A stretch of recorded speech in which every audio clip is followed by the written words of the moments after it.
فرمایا جو بندہ تہجد کے وقت نفل پڑھے، رمضان میں بھی اور غیر رمضان میں بھی، رمضان کے بعد بھی، جو یہ نفل پڑھے اور اس نفل کے پڑھنے میں اور اللہ جل شانہ کو ان دو صورتوں کا وسیلہ دے کے دعا کہے اور جو مانگے اللہ عطا فرماتے ہیں۔ یہ دونوں نفل بہت کمال نفل ہیں، انسان کو ٹھوکروں سے بچاتے ہیں، مشکلوں سے بچاتے ہیں، ناکامیوں سے بچاتے ہیں۔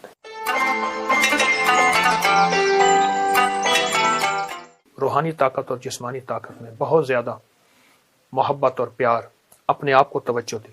محبت پیار اس لیے استعمال کیا کہ اپنی روحانیت کو بھی محبت دینی ہے، اپنے جسم کو بھی محبت دینی ہے، اور محبت احتیاط کے ساتھ ہوتی ہے، اور محبت کے لیے آپ نے اپنے جسم پہ اور اپنی روح پہ توجہ دینی ہے۔ اس کے لیے میں ایک چیز آپ کی خدمت میں عرض کروں گا۔ آپ سحری میں تو ویسے اٹھتے ہیں، 10 منٹ پہلے اٹھ جائیں، آپ تہجد کے صرف 2 نفل پڑھ لیں، بس 6 پڑھ لیں، 12 پڑھ لیں، 2 نفل پڑھ لیں۔ اچھا، اس 2 میں بہت سی نیتیں کر لیں، صلاۃ الحاجت، صلاۃ الاستغفار، صلاۃ التوبہ۔ مولا جو زندگی پہلی گزری اس پہ ندامت، جو زندگی پہلی گزری اس پہ توبہ، جو زندگی پہلی گزری اس پہ استغفار۔ تو شہنشاہ ہے، تو کریم ہے۔ تہجد تو ویسے ہے، اس کو صلاۃ الحاجت اور صلاۃ التوبہ اور صلاۃ الاستغفار۔ اچھا، اگر میں ایک عمل بتا دوں، اگر آپ صلاۃ التوبہ اور صلاۃ التہجد اور صلاۃ الاستغفار میں پہلی رکعت میں سورۃ الکافرون 11 بار، دوسری رکعت میں سورۃ قل ھو اللہ، سورۃ الاخلاص 11 بار، اللہ اکبر، بہت طاقتور عمل ہے۔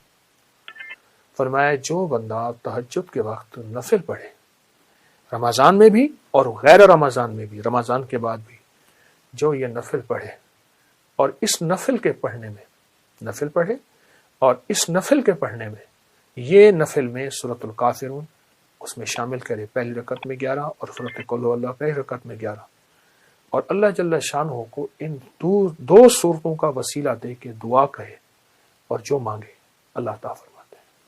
حتیٰ کہ یہاں تک کہہ کے فرمایا کہ یہ نیت کرے کہ یا اللہ دائیں ہاتھ میں سورۃ الکافرون اور بائیں ہاتھ میں سورۃ اخلاص کے نقش لکھے ہوئے ہیں اور لکھی ہوئی صورت، اور میں تجھے ان 2 صورتوں کا واسطہ دیتا ہوں کہ مولا میرے اندر پاکی نہیں، میرے اندر معصومیت نہیں، میرے اندر خطائیں ہی خطائیں ہیں، تو پاک ہے، تیرا کلام پاک ہے، تو مطہر طاہر ہے، اور میرا مولا تیرا کلام طاہر مطہر ہے اور پاک ہے۔ اے اللہ اس کلام کے صدقے میں مجھے یہ مراد عطا فرما، میری یہ مشکل حل فرما، میری یہ پریشانی دور فرما۔ اور اس کے علاوہ یہ صورتیں خود آپ کے ان مسائل کا بھی حل ہے جو زندگی میں چل رہے ہیں، کیونکہ سورۃ الکافرون اور سورۃ اخلاص، سورۃ قل ھو اللہ، یہ جادو کا علاج ہے، یہ بندشوں کا علاج ہے، یہ ناکامیوں کا علاج ہے، یہ مشکلات مسائل کا علاج ہے، یہ نظر بد کا علاج ہے، یہ انسان کو ٹھوکریں نہیں کھانے دیتی۔ سورۃ الکافرون ٹھوکریں نہیں کھانے دیتی۔ جو شخص کہتا ہے میری زندگی میں ٹھوکریں لکھی ہیں، اس شب کے مقدر میں سحر ہے ہی نہیں، دیکھا ہے کئی بار چراغوں کو بجھا کر، ٹھوکریں ہیں، اس سے کہیے گا یہ تہجد کا عمل کر لے۔ آپ کو پتا ہے کہ آپ نے دوسرے سے چھٹے روزے تک 7 سلام کا عمل بھی کیا، کریں گے، آج بھی کریں گے، اور بہت طاقتور عمل ہے 7 سلام کا۔ قرآن پاک کے 7 سلام ہے اور بہت حیرت انگیز عمل ہے، صدیوں سے آزمودہ عمل ہے۔ مشکلات، مسائل، ناکامی اور پریشانیوں کے لیے اس عمل کو نہیں چھوڑیں گے، اس عمل میں توجہ کریں گے، اس عمل کو پھیلائیں گے۔ وہ عمل تو انشاءاللہ آپ کر رہے ہیں 7 سلام کا، اور یقیناً اس میں برکت اور خیر ہے، یقیناً اس میں راحت اور رحمت ہے، یقیناً اس میں عطا آپ لے چکے ہیں۔ آج کے 4تھے روزے میں آپ لے چکے ہیں، اور 7 سلام کا عمل آپ کو علم ہے، آپ نے دوسرے روزے سے شروع کیا تھا، اور چھٹے روزے تک انشاءاللہ یہ چلے گا۔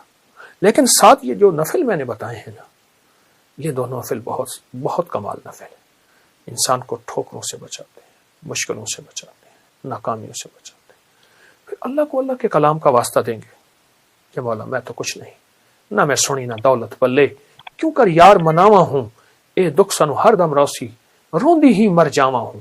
اللہ کو اللہ کی کلام کا واسطہ دیں، بڑا شہنشاہ کریم ہے، قبول کرتا ہے۔ سوچیں، رب ہو، سورۃ الکافرون، سورۃ اخلاص ہو، تہجد کا وقت ہو، نفل ہوں، سجدے ہوں، اور پھر سحری کا وقت ہو، اور رمضان کی رات ہو، جس میں ہر رات میں فرشتے کہتے ہیں ہے کوئی مانگنے والا، ہے کوئی چاہنے والا، ہے کوئی لینے والا. آپ گمان کریں کہ قبولیت کا کوئی لمحہ ہے ایسا جو ہم سے قضا ہو جائے گا؟ سارے قبولیت کے لمحے ہم نے جمع کر کے اللہ کے سامنے فریاد رکھی ہے، انشاءاللہ کامیاب ہے، اور سارے کام بن جائیں گے، سب مسئلے حل ہو جائیں گے، سب ناکامیاں دور ہو جائیں گی، اور راحت، رحمت اور برکت اور عطا اور شفقت کے دروازے، اور انشاءاللہ قبولیت ہے. نہیں چھوڑیں گے عمل ہم نہیں چھوڑیں گے، عمل نہیں چھوڑیں گے، اور اس عمل کو انشاءاللہ تعالی حیرت انگیز طور پہ توجہ سے کریں گے، دھیان سے کریں گے، یکسوئی سے کریں گے. جزاک اللہ. السلام علیکم ورحمۃ اللہ. یہ جو ایک یہ پرانا لوٹا ہے، بھاری دیکھیں کتنا ہے.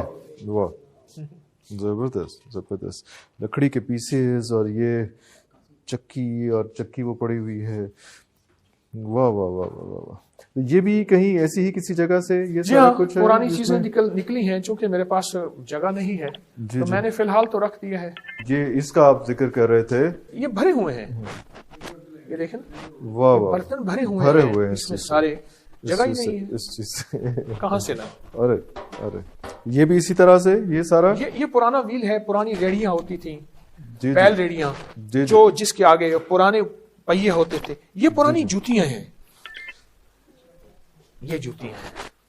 واہ، یہ بھی جوتی پڑی ہے. یہ کتنا پرانی ہوگی اس میں. ہٹا لو، یہ جوتیاں پڑی ہیں. یہ وہ جوتی ہے جس کا ہم ذکر کر رہے تھے. یہ بھی چھوٹی، یہ بچے کی جوتی ہے، یہ بڑے کی جوتی ہے.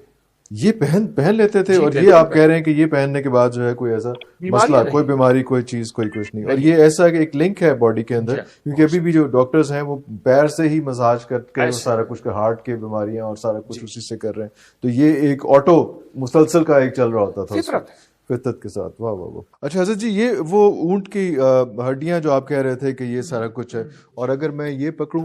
ہاں، یہ اونٹ کی کھوپڑی ہے. اونٹ کی کھوپڑی. اب دیکھیں نا، پورا اونٹ کا پورا سر، اس کا پورا دیکھیے. اچھا، یہ اونٹ کا پورا پاؤں پڑا ہے. ارے یہ دیکھیں نا، پورا پاؤں خشک پڑا ہے، پورا پاؤں پڑا ہے. یہ آپ کہاں سے، کب سے جمع کر رہے ہیں، اور کب سے؟ میں صحراؤں میں جاتا ہوں. اچھا، وہاں اونٹ مر جاتا ہے تو پر بڑا ہوا اونٹ گل جاتا ہے، اس کی ہر چیز ختم ہو جاتی ہے. تو خاص طور پہ جاتے ہیں یا اس کام کے لیے جاتے ہیں؟ میں روحانی محفلوں کے لیے جاتا ہوں، صحرائے بہاولپور کے آخر میں بارڈر تک.